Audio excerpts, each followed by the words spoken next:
So many times you ask yourself, how do I make a fuller backswing? How do I get a freer backswing? Well, I can tell you this. It requires an understanding of how to use the lower body and specifically your hips, pelvis properly. Remember, by the way, before we go on this, like and subscribe to the channel for more information on how you can play better golf. Now, this is what I see people do. I see you stand over the ball, and I see you think about, okay, I got to turn behind the ball. And you immediately start thinking about what you're doing with your upper body, and your lower body doesn't move at all. And all of a sudden, your arms stop in here, your shoulders. I can always see your trail shoulder, like I'm giving you a lesson, and I can see your trail shoulder here. You might have sent a video to me. I can see your trail shoulder. And then you go, I'm turning as much as I can. No, you're not. What you're doing is you're turning your upper body as much as you can, but you haven't unlocked all of the turn in your body because your lower body has not turned properly. Now, what happens when you turn improperly? Well, sometimes when you turn, you shift into here, and then you go like this, and it's a glide turn. Terrible way to swing, very inconsistent. You're moving ball position when you start to move the club that way or move the body that way. The other thing that you'll do is sometimes you'll just fall down to the ball like this. So you take the club back, and you fall down here, and you can see how much pressure I put on the lead leg. The lower body hasn't turned at all, and you're out of balance. In fact, if we go down the line here, what you can see is when I take the club back and I go like this, now all of a sudden I'm way out over my toes, and I've not loaded the trail heel at all, okay?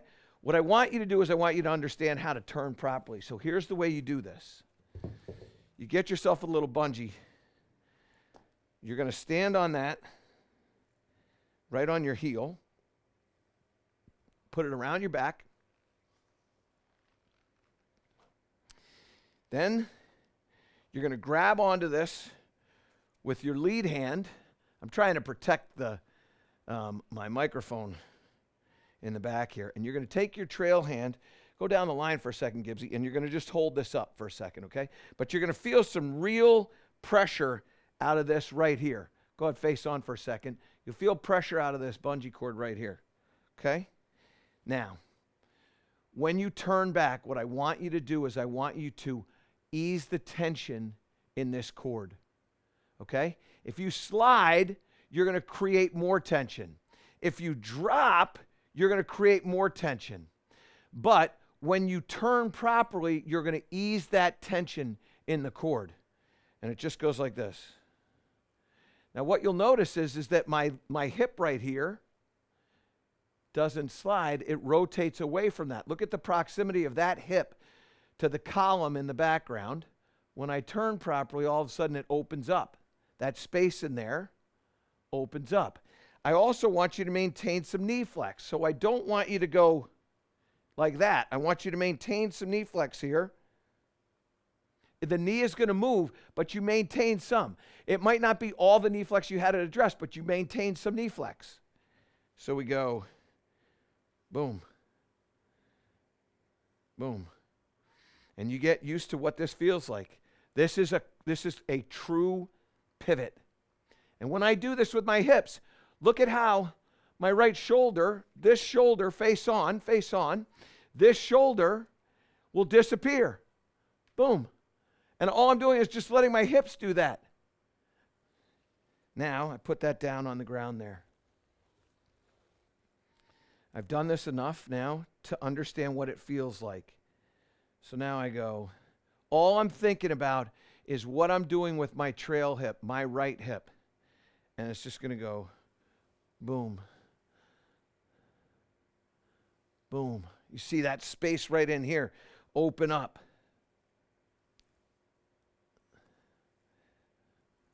That's it. Okay, now we're going to move one. Okay? Now, when you first do this, I don't want you to hit this hard. I want you to really focus on how you feel this to be moving.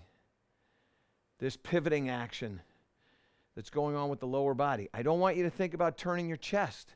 I just want you to think about taking the hips, specifically the trail one.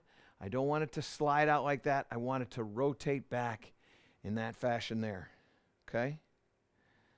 Now, here, not hitting this hard, rotate.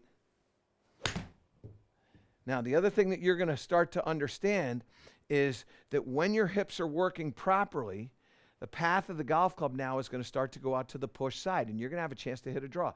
That one there was coming from the inside about 4 degrees, which for a 6-iron is pretty good. You don't want to have 28, and you don't want to have 1, right? 4, 5, 6, 7 degrees, great. So here we go again, same thing. And rehearse that. And now hips. That was really good too. Okay. Now I'm going to take this out because I've got the feel. And now what I want you to do is I want you to rehearse a full swing. So let it pivot in here like this and then go through. Okay? That shot that I hit there, about 152 yards with 106 miles an hour of ball speed. So now, pivot, boom. Really, really free motion. That one turning with draw back to my target. Oh, yeah, right through the target. That was excellent. As you get comfortable, that's when you start adding length to the swing. As you get comfortable, that's when you start adding speed to the swing. Okay? This is a wonderful drill to do in front of a mirror. So what you do is, imagine that there's a mirror right where camera 2 is. You step on this thing, lift it up, get set up, and now you feel that lightening of the tension. What does that feel like? And you're looking in the mirror. Oh, that looks good. I didn't slide at all. Because that bungee is going to pull your hip over there towards the target. It's also going to pull it back. So attach it to there by your hand. Boom. This is such an easy drill to do. And look at how much upper body turn I'm getting without thinking about it at all. Okay, get that out of the way.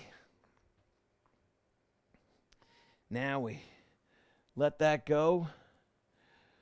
Boom, boom. This will have a longer swing. And if I hit this solidly, this is going to go a little farther than I would normally.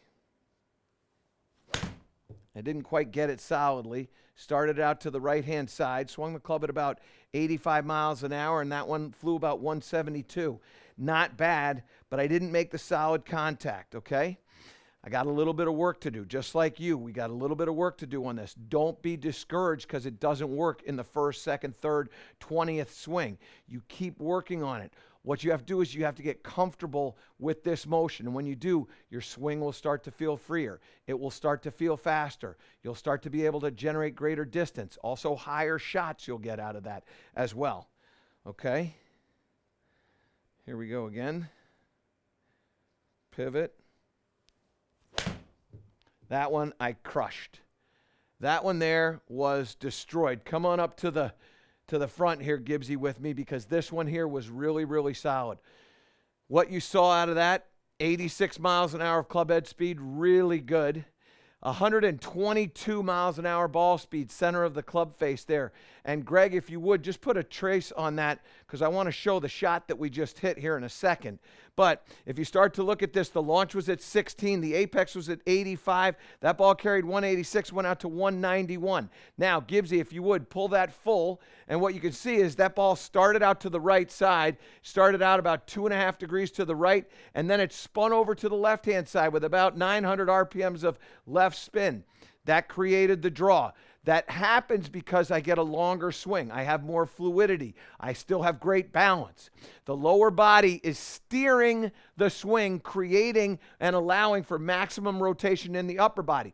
So if you're one of those people that's been thinking about trying to turn and you just, no matter what you try to think about, you just can't turn, it's because your hips are locked up. And you've got to let those hips rotate. This little drill with the bungee is going to get that trail hip to move behind, free up that turn, which is going to allow for a longer swing, more fluidity, greater transition, a little bit more club head speed, a lot more trajectory, and also, too, a lot more distance. to improve all parts of your game. Subscribe to my channel and click the link below.